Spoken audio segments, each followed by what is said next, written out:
Good evening. How's everybody doing? Hope everybody's doing well on this Sunday.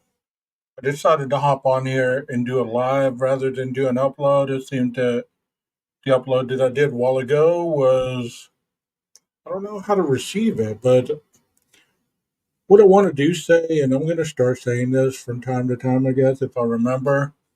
If you're triggered by certain words and they bring out the worst in you, where you have to argue amongst each other in chat, maybe you shouldn't be in here. If words trigger you or other people's opinions trigger you and you can't accept it and have an open mind and be okay with knowing what you know, and especially if I'm presenting it and you're challenging me, this definitely ain't the place for you. Go hang out at other places where they believe just like you do, because I'm not here to be challenged. Not because I know it all, not because I'm the expert or anything like that, but I can tell you that I know a whole hell of a lot more than people give me credit for. And I won't stand for the disrespect. So, that being said, everybody's welcome here, but don't let it become so outlandish that you have to lash out at people.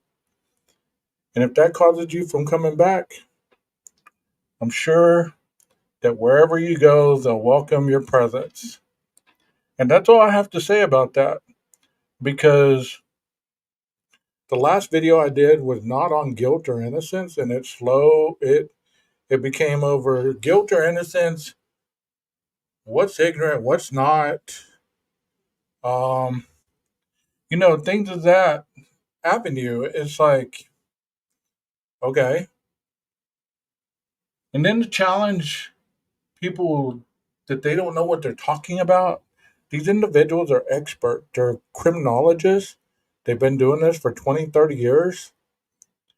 And most people get their information off Google or Wikipedia or places like that. Or they get stuck in their mind certain theories and they can't expand on those things. All they can do is just call you names and call you a certain type of individual. Well, I'm not going to have it. And if that's who you're about, unsubscribe. Don't come over here and start crap just because you feel like you're having a bad day, because I'm not having a bad day. All I got to say is I've spent thousands and thousands and thousands of dollars on a degree before I'm going to get this one, which is in criminology. I have a state licensure to be a therapist. So if you feel that I'm not qualified to have my opinion or my thoughts on certain things, I don't know what qualifies you to override that in your own mind just because you feel that because people go to schools are ignorant, or because people are pro law enforcement or anti government, this, that, and the other. I mean, some of you need to get checked, because just because you have some unresolved issues with the law enforcement or the government, or you've been a victim of crime that were not solved, and therefore you're angry at that and you've never let it go, quit making us pay for your inability to see outside the box, because the world doesn't revolve around you just like it doesn't revolve around me. And that's all I got to say about that. You don't like it? Don't show up. I'll still be here. We're going to talk about Nicole, Kasinskas, and Billy Sullivan. I don't know anything about this, but it looked interesting, and I wanted to discuss this because it's different. It's a different case, a different avenue of true crime, and I'd like to learn more about it. And here we go. United Airlines has more flights between the US and Australia than any other US airline, so you can fly nonstop to destinations like Sydney. United.com/. Sullivan. Actually, the word I lost the spelling bee.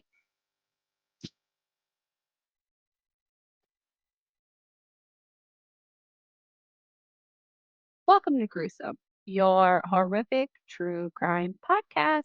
I am Connie, And National Spelling Bee champion Meg is going to tell us about Nicole Kasinskas and Billy Sullivan. Actually, the word I lost the spelling bee to was chrysanthemum. I don't know why I remember that about you, but I do. It's because I hold it. I hold it inside. And I'm like, it was chrysanthemum. That's what it was. Can you spell it now? Oh, you bet your sweet ass I can. CHRYSANTHEMUM. Chrysanthemum.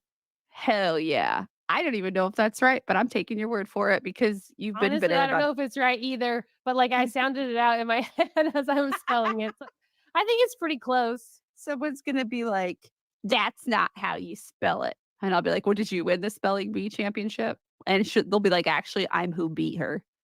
That's right. Don't forget it. Then we'll punch him in the face. All right. Are we ready? Yeah, let's do this, man. I guess we should just roll into it, huh? Yeah, man. Nicole Kasinskas was a normal teenage girl. She was born and raised in Nashua, New Hampshire, to Anthony Kasinskas and Jean Domenico. She lived with her parents and her younger brother until she was 11. At age 11, her parents divorced, with her father moving out of the family home. In just a few short years as a 15-year-old, that would change. In May of 2002, she met Billy Sullivan online. Ugh, I don't like the way this starts already. You lost me at online, Nicole. He was 17 and he lived in Connecticut. And at the time when they first met, she was 14 and she was in New Hampshire. The two began emailing and calling each other daily. They were writing letters back and forth, and their relationship blossomed quickly, as it does when you're a teenager. Oh, yeah. Soon they were saying, I love you. They were talking about getting married. They started planning their future together. Nicole said that the attention was unlike anything she was receiving in her day to day life, and it became everything to her. It was intoxicating having someone tell her how great and beautiful and wonderful she was every single day. We call that a love bomb. That is exactly what that is. It is a love bomb. When you meet someone and they're like, you're the best. I love you. I can't live without you. Like, yes, you should feel that way about me. However, it is too soon for you to say those things. Dude, my 14-year-old love bombs the shit out of people. I don't know if you are clear what love bomb means, but I'm sure some of you have been love bombed before, and not just an intense connection really quickly, and that is a red flag. I'm going to give him a pass because his frontal cortex isn't, his frontal lobe isn't developed, but he shouldn't get a pass. We should explain to him. I've what told love him, I was bombing like, is. bro, that's so weird. You have to stop. Love bombing is not okay. At school, Nicole was regularly bullied. She once refused to go to school after someone pantsed her and she wasn't wearing any underwear. She was humiliated, and Billy didn't really have many friends at his school either. The more she was bullied at school, the more she clung to Billy. However, despite the bullying, Nicole still did really well in school. She was an honor student and she felt like it reflected on her personally because school was a large part of her. That was what she did every day. So she felt like if she did bad in school, she was like doing bad in life, you know? She was never written up, she never had detention, and she never even really considered doing anything that would be against the rules. But still, she felt alone. Nicole's mom, Jean, drove her to meet the McDonald's line cook, Billy Sullivan, in Willimantic, Connecticut for the first time in August of 2002 after 3 months of the couple communicating exclusively long distance. Did you say McDonald's line cook? Let me ask you guys in chat if you have any young children, or let's say that your own children when they were younger, would you have approved of an online relationship, especially if it blossomed as quickly as this one did? That's just a question for you guys. I'd like to know your answer. Because that's always something that's very, very strange whenever um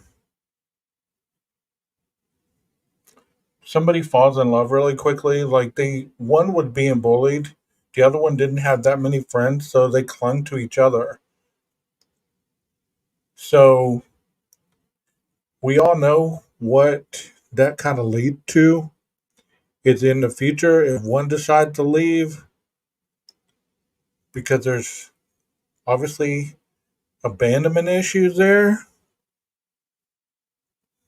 So let's see how this goes. Hey Paula, hey Absolutely 13, thank you for being here. Hey Aquarius. Yeah, he worked at McDonald's. Oh, okay. I was like, no. What? Why did you say that? Yeah, he worked at McDonald's. He's a McDonald's line cook. And so they talked online for 3 months. And then Jean was like, okay, I will take you to meet him. One, because she just wanted her daughter to be happy, Yeah, and safe. I mean, her going there is like a is helpful. Yeah, yeah, exactly. Like you're yeah. there, you're aware of what's going on. You're part of the life without being cut out. She's not sneaking out and driving across state lines. Yeah, yeah. Jean was Nicole's best friend. She worked for the local school system in a variety of jobs. She was a crossing guard, a lunchroom monitor, she was a TA, and she did that for years before she took a job working on group contracts for the Benefits Brokers and Administrations Department. She was well loved in her community, and her children's happiness was very important to her. And she began to take Nicole to visit Billy semi regularly, which was a 2-hour drive from Nashua to the place in Connecticut where Oh, Billy don't lived. count me down for that. So she's doing 4-hour round trips Yeah, to good for her. make her kid happy. Billy Sullivan was kind of a quiet kid. He had told some of his friends that he had a girlfriend out of state, but other than that, he had told very few people about his personal life. He was good in school, but he wasn't quite an honor student, not like Nicole. But still, these two kind of quiet kids were crazy in love. They brought up moving in together. They asked if Nicole could go and live with him in Connecticut, and Jean was immediately like, no, absolutely not. That is not happening. Yeah, because she's a mom, and that's a typical response when your And 14, 15-year-old daughter wants to do that. and then they were like, well, what if we open a joint bank account? And she was like, also no. The girl was 15, the guy was 17. Also not happening. And also, why? Yeah, I kind of thought that too. I was like, why do they need a joint bank account? That's weird. I mean, Billy was 17 and he was turning 18 very soon. So when he was Oh, 18, okay. I think after he turned 18, he was like, "Well, I'll get a bank account. We'll have a joint bank account." They were just trying to think of anything they could do to like That means we're in be love. together. That a joint bank account means love. Oh, I can assure you, it does not. Run. I'm just kidding. That's your Run, thing. dun, dun, dun, That's dun, your dun, thing. dun. That's What Jean did not know about Billy was that he was going through a number of mental health crises. He had been hospitalized and was at the time on medication to treat his diagnosed depression. He was on medication to curb his anger and his schizoaffective disorder. Okay, so is this two flags we're noticing right now? Nothing to see here, right? Once, when Billy was staying with Nicole at Jean's house, she asked him if he liked the dinner she had cooked. And when he said yes, she had said something like, I bet you don't get that too much at home. And Sullivan got really defensive about it. Like anything that involved his home life, he became defensive about. It was like, don't talk about it, don't bring it up. He snapped at Jean and became aggressive, and combined that with the fact that Nicole's mom had also told her that she couldn't become legally emancipated which she had also asked if she could become legally emancipated so that she could go live with her boyfriend. And Billy became very hostile towards her after this. She said, no joint bank accounts. No, she can't move out of state. No, she can't become emancipated so that she can live out of state and move in with you. And you know what, dude? When I was 15, if my mom was driving me 2 hours back and forth to meet some MySpace boy that I had found and was letting him, like, come hang out and stuff, I'd have been in heaven. I'd have been like, "This is all I need, man." This is great. This is perfect. What else could I possibly want? But because they weren't allowed to take their relationship to their idea of what the next level was, they really resented her mom. They were like, she's standing in the way of our love. In early August of 2003, Billy drove to Nicole's home to spend a week with his girlfriend.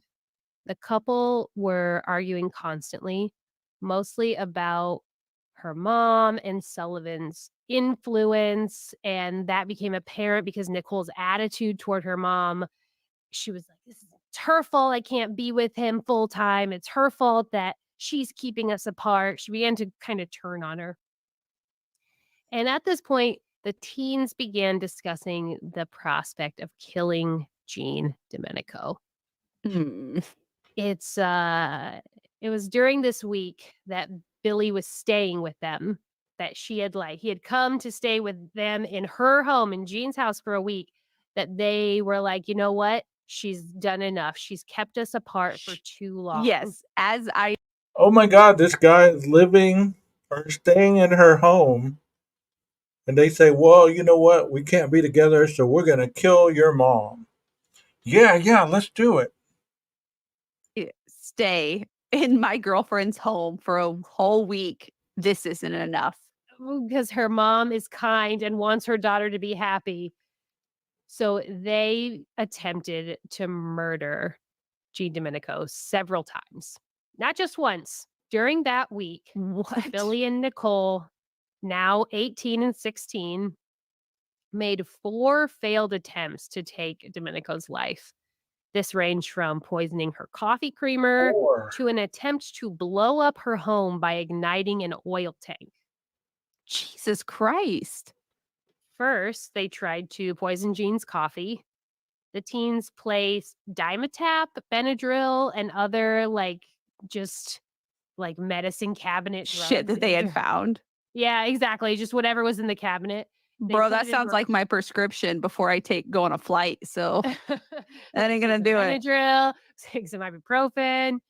Yeah, they put did you hear that? 4 times they attempted to kill her. 4 times.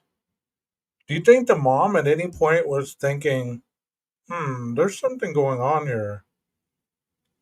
Are they trying to do something to me? it in her coffee creamer.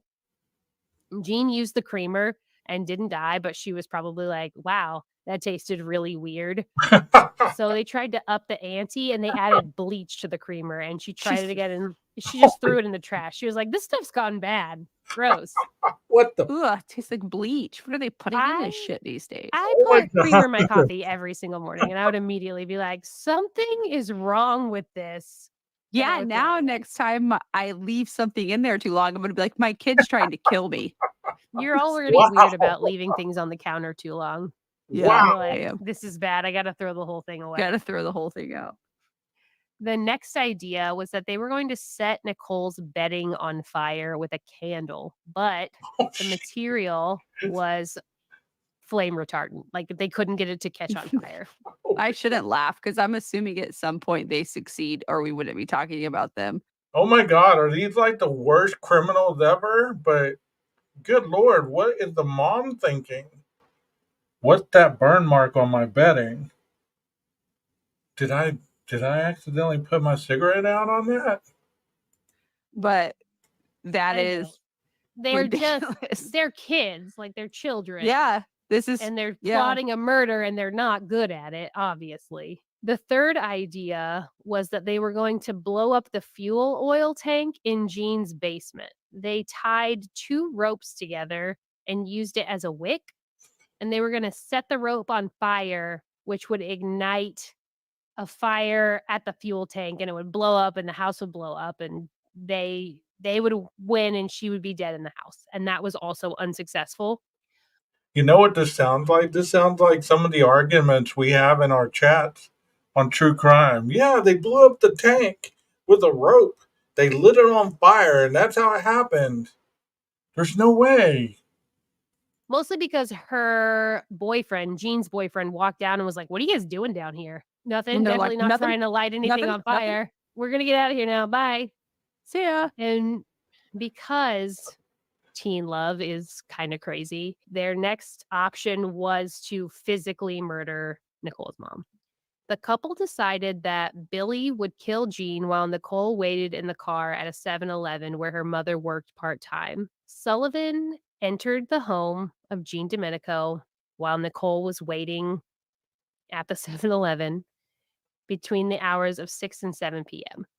He waited for her to get home from work with the intent of hitting her in the head with a baseball bat. So he was What? waiting in the kitchen for her with a baseball bat. When she arrived, he did not attack her immediately. Instead, he questioned her.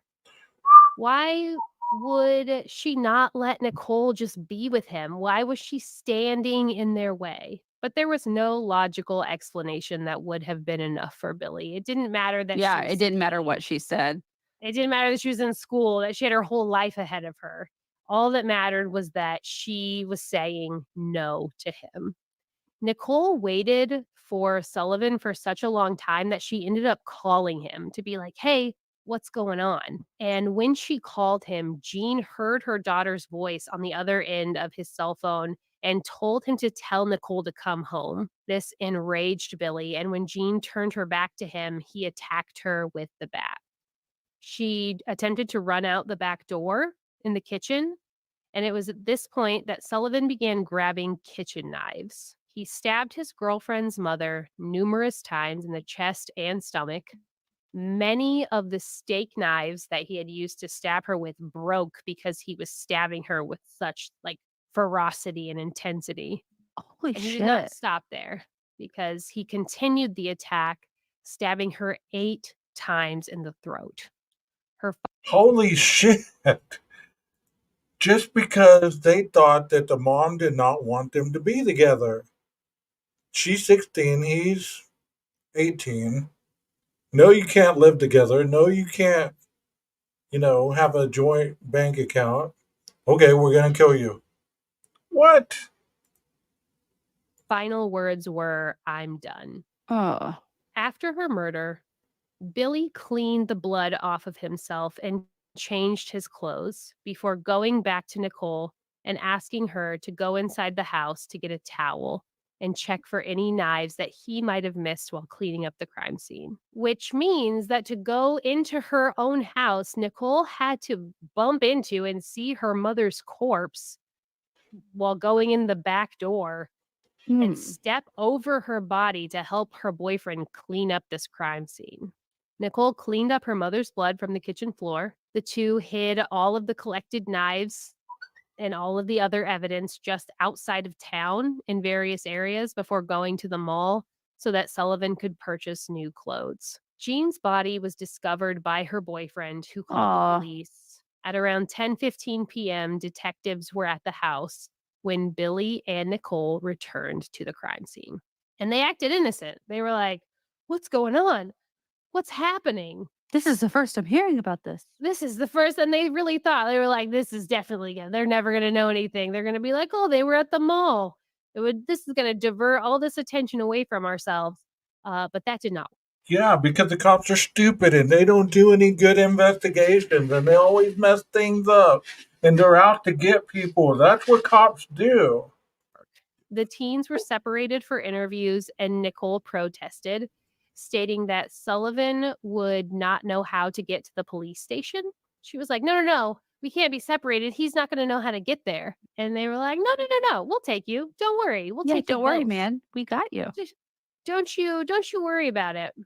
So they were there waiting for cruisers to arrive, and they were making conversation with the detectives. Sullivan did most of the talking. He was even telling them that he didn't like cops because he had been charged before with crimes he did not commit. And the cops were like, "No, no, no, no, no, no. we'll be fair. We're fair. We're going to give you a fair shot at it, just like everyone else. Why wouldn't we be? Like, if you're Yeah. innocent, right? Yeah. If you're innocent, what have you done? I mean, there's nothing. Yeah. There's nothing to worry about here, man. There's nothing to charge you with here. Yeah. Why What are you wouldn't we saying? be fair Should to we you? charge you with something? Should we? Yeah. And he just kept talking. He told the detective that he had been shopping with Nicole that day and the two had been discussing Jean's relationship with Nicole. And the whole time he's pacing, he's nervous, he's jumpy. The police were they legitimately had to tell him to relax. They're like, "Hey man, calm the hell down." And he explained, he's like, "I'm sorry, I suffer from anxiety and I don't trust I him. don't need medication and I have no problem coming back to the station for questioning." So they went back to the station for questioning. Once back at the station, they were questioned separately and they both talked immediately. They admitted that they had been responsible for Jean's death.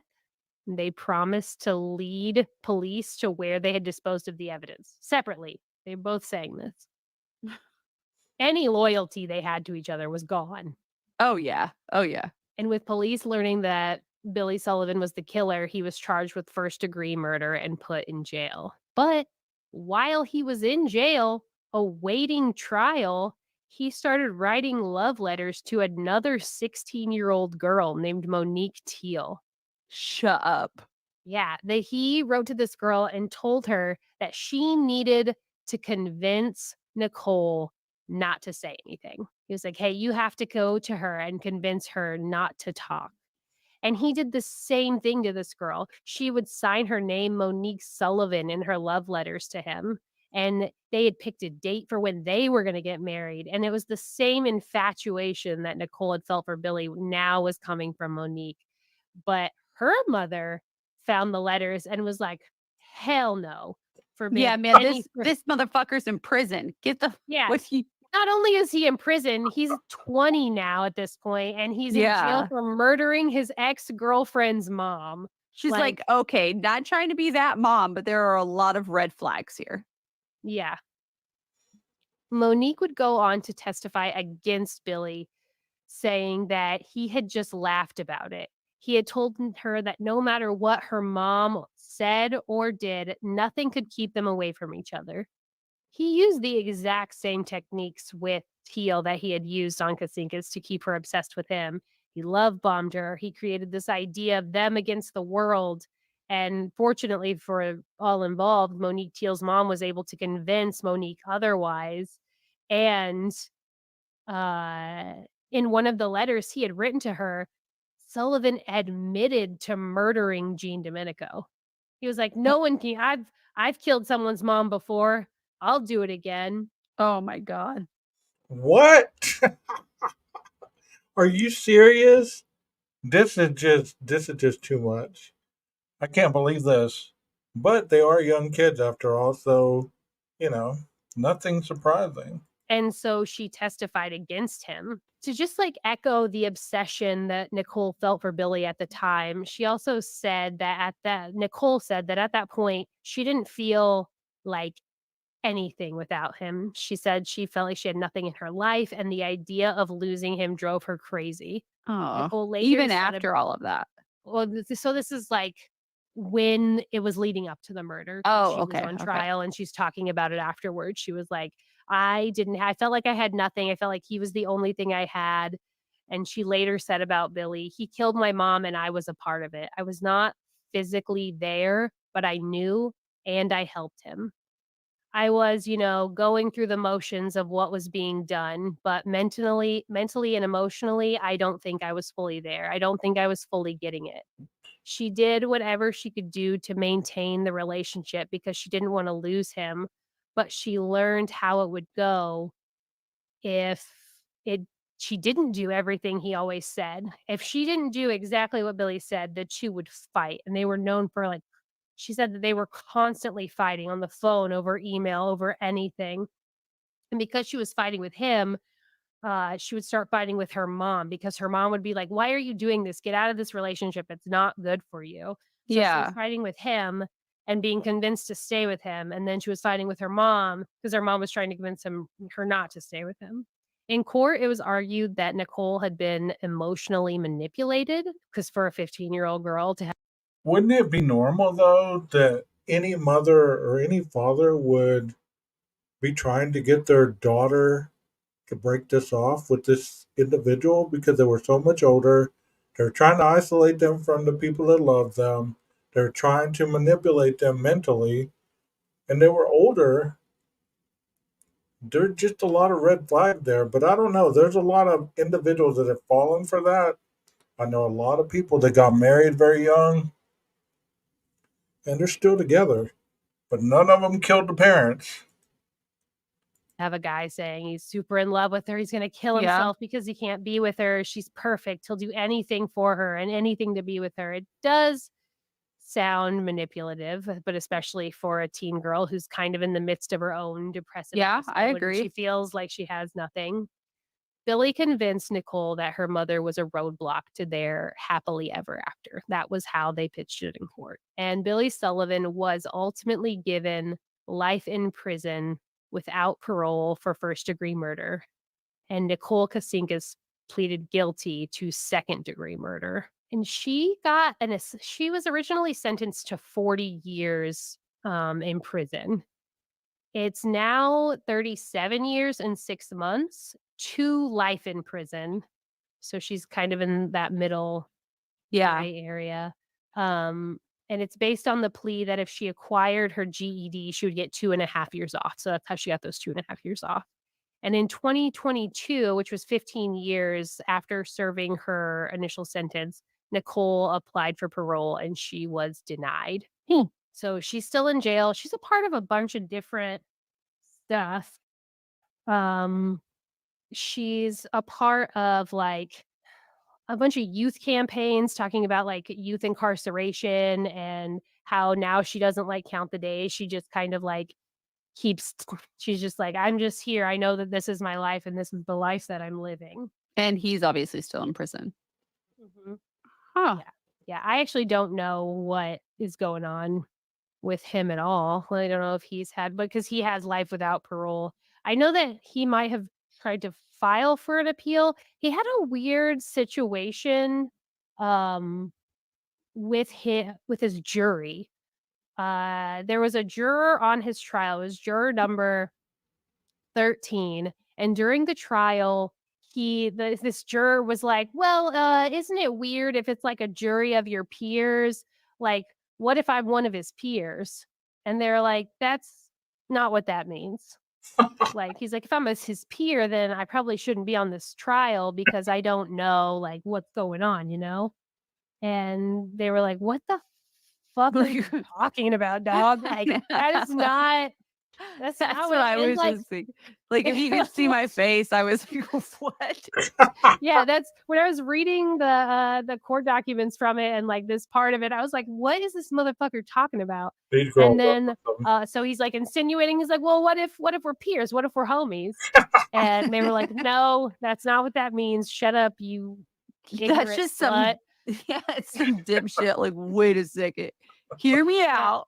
Hear me out, hear me out. And then he kept asking like a bunch of dumb questions trying to get dismissed. Like he kept like sending questions and they had to legitimately address it in trial and be like, some of the members of the jury 13 some of the members of the jury keep talking shit and we just want you to know that like we can't answer your fucking questions right now.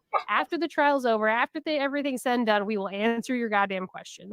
I feel like that juror 13 like smoked a huge bowl before he went in and was like, all right, well, man. and then he said he was sleeping during the trial and he hadn't heard enough to be able to like faithfully Shut give the a verdict. fuck up.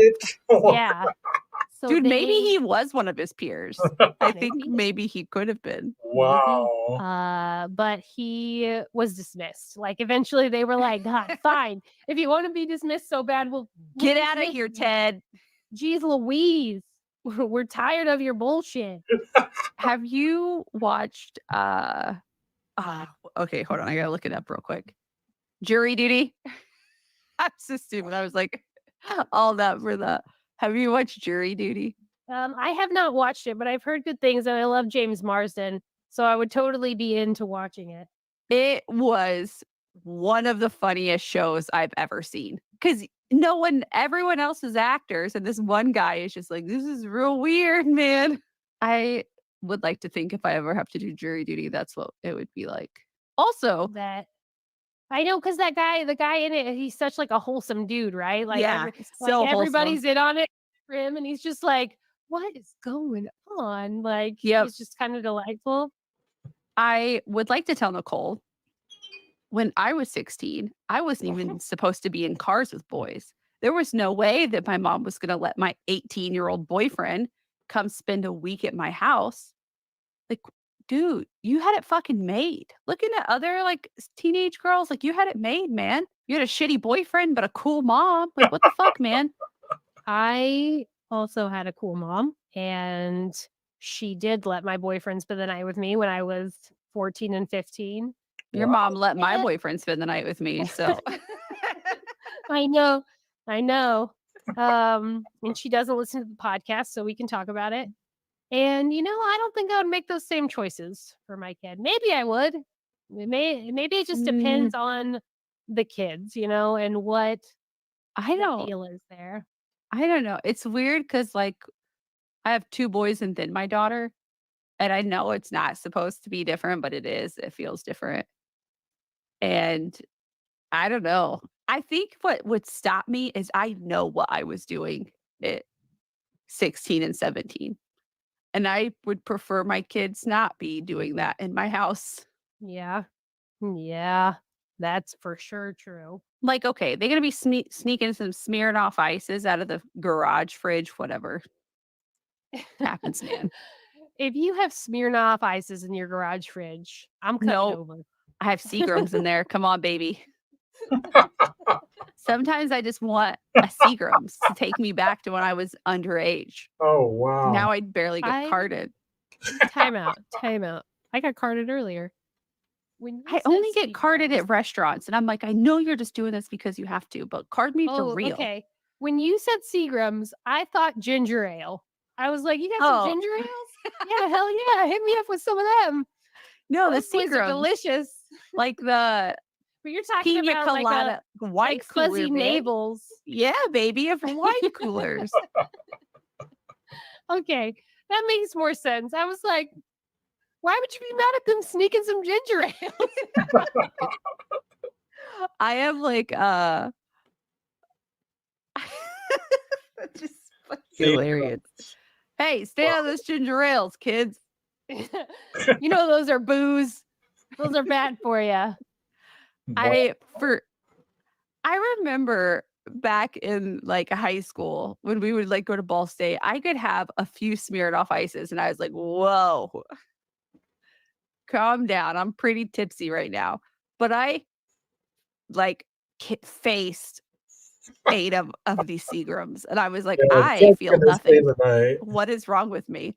And my husband was like, "It's probably because as much Busch Light as you drink." And I'm like, "You right, man.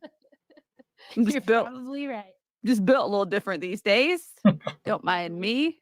Although I went to watch Twisters at the drive-in. Oh yeah, you said that you were gonna go see it. Yeah, I went to watch Twisters at the drive-in, loved it. But before we went, I got hammered off of margaritas. And Did you fall asleep during Twisters? no, actually I didn't. I was surprised. I thought I was going to. I think I was that level of like drunk though, where I was like, this is the best movie I've ever seen. Nothing has ever come close to this. Nothing will ever top this moment that I'm having right now. And I had like a hot dog, a cheeseburger, in addition to all the Mexican food that I had. So I was pretty Good living Lord. life. You were toasty. But I had a moment because my oldest started playing, he's playing high school soccer now, and he had a soccer game in the morning, and I had like a panic in the middle of that movie where I was like, "Oh God, I'm gonna be hungover tomorrow." Like the doom started before I and like I was up so late that I wasn't even drunk when I went to bed, and I still would like lay there sleeping, like lay there like before I went to sleep, like, oh God, I'm gonna be hungover tomorrow. I'm gonna be hungover tomorrow. But then I woke up and I was fine. So again, just built a little different these days. She's built different. Man, I remember like I would have done anything to let my mom even have a boyfriend over. My mom was we are not the same. Like, I'm a lot more lenient with my kids than my mom was with me, as you remember. And Yes. she doesn't listen to the podcast either, so I can talk a little shit about this. So we can talk shit about our mom. I want to send her this episode and be like, You're lucky I didn't murder you. I'm not that bad. But then she would send it, like, I don't know, she'd find a way to turn it on me and be like, well, when I was writing this, I told Joel, I was like, my biggest fear is that my daughter falls in love and tries to murder me because I'm like, please don't be crazy about this. yeah, it's like a new Please. fear unlocked. I'm begging you. People are like, oh, I really don't want my kids to get pregnant in high school. I'm like, I don't want my kids to murder me in high school. That is what I do not want. Yeah. When Jean was like, cool. I can't get over like how lenient she was. And they were like, not enough. We want to be married. I understand the manipulation on Nicole's part because she is a young, dumb teenage girl. Because let's face it, we're all young and dumb. But when we're teenage girls, boys give us attention and we're like gobbling it up. But you also know better. Like, you shouldn't kill your mom. Yeah. Yes, exactly. And I think that's why she didn't get parole because they were like, hey, and I know I go back and forth about this, like children in these situations, because I feel like, yeah, Nicole probably did learn her lesson big time. I agree. I don't think Billy Sullivan should ever see the light of day. But I know. And is that like a double standard? Is that because she's a girl and he's the boy? no, I think it's because he stabbed her mom in the neck 8 times. And Yeah, I don't think she could have. no. There's, like, I understand her. I could see an argument for her to have parole. Can't really see one for him. And mainly because of the sheer brutality of it, Yeah. Yes, because it was, and also the fact that they tried several times. Yeah, that's my thing that's my beef with Nicole. It's like, look, this wasn't like a spur of the moment. We just decided to do this. Like, there was never a plan to kill her. Billy and her just had a conversation and it got heated and he lost his temper. It was, we consistently tried to kill her. Yes. Yes, exactly. You are absolutely right. That's where I have the beef with both of them. Yes, the Oof. mom is dead. Well, new fear unlocked, being murdered by my children, because we've covered quite a few of those lately. I know, and they always are, they haunt me. They do haunt me. It's like, I don't like covering kid cases, but I also don't like covering where the parents get murdered because I am said parent. Yeah. I too am a parent. I too am a parent. Oof. Well, on that note, man, I think we're good. We can call it for sure. That was awesome. I like these two. I'm sure I'll cover more episodes that they commentate because that was pretty awesome. Not only was it insightful, it also had some lighthearted commentary, which I enjoyed. So let me follow these people. So what did y'all think about that? It was a change of pace from talking about um, all the other cases that we've been talking about, which seem to be hot topics around YouTube now. I really enjoyed that. That was pretty awesome. I'm enjoying not watching the video, but listening to people talk and visualizing what they're talking about. It's old school, but I hope you guys enjoyed it also. And if you watch this on replay, let me know what you think in the comments. Hit the like button on the way out or hit the dislike button, whichever one you choose. And the closing the closing remark that I have about my channel is this. I started this channel to educate, inform, and not speculate, and not to get into arguments or power struggles to try to prove my point to anybody. Because I went into chats where that was happening everywhere I'd go. And that's one of the reasons I want to keep the chat non dramatic. Even though you are free to voice your opinion, there's a difference between an opinion and you trying to push your opinion and make it fact. Like there's no way that anybody else's understanding is valid in your eyes. You have to push your will on people. And that's where it becomes harmful, you know? So I hope that you guys enjoyed the non drama in this segment because that's what I'm trying to keep out of here, dramatic situations that not only could trigger people, but it starts very ugly interactions with other people. Just because we don't know each other doesn't mean that we can't get along. I'm with you, Rondi. I don't, the way you put that, it cracked me up. Um, when you made this statement right here, I can't imagine walking in my house saying, "Chuck, gonna spend the night, okay?" Never happened. Yeah, I can't imagine ever. Yeah, and the vibe changes when that happens. I'm gonna instruct the mods to time people out more or to even block people. I'm not one to block, but there's certain people that they just don't learn. But hopefully I don't have to go anywhere near that extreme because that's not what this channel's for. Once again, I hope you guys enjoyed this. Tomorrow's the start of a new week. I hope that it starts out well for you. And I hope that it's a quick week, a productive week, and it's full of success for all of you. Try not to sweat the small stuff because, after all, it's all small.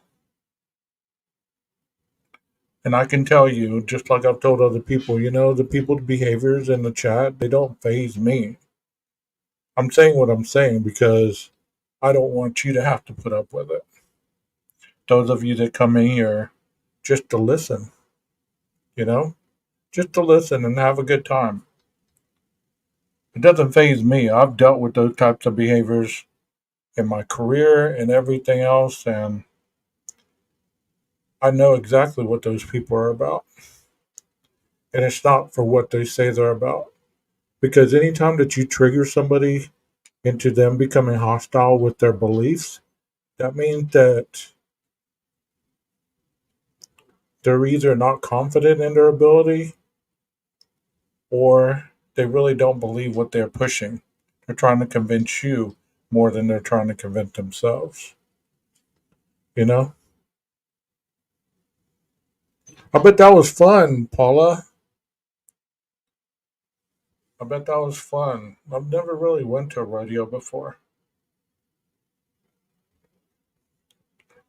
Well, I hope you guys have an awesome Monday. Um, Hopefully tomorrow we'll have a special guest on panel, and it had to do with the Ladybird Killers or the Ladybird Lake situation. This person is one person removed from the victim if he decides to come on panel. If not, then we'll keep working on that until it either happens or it doesn't.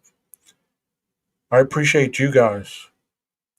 And try not to stress over the small things because after all, it's all small. Y'all have a great night. Maestro, cue that music.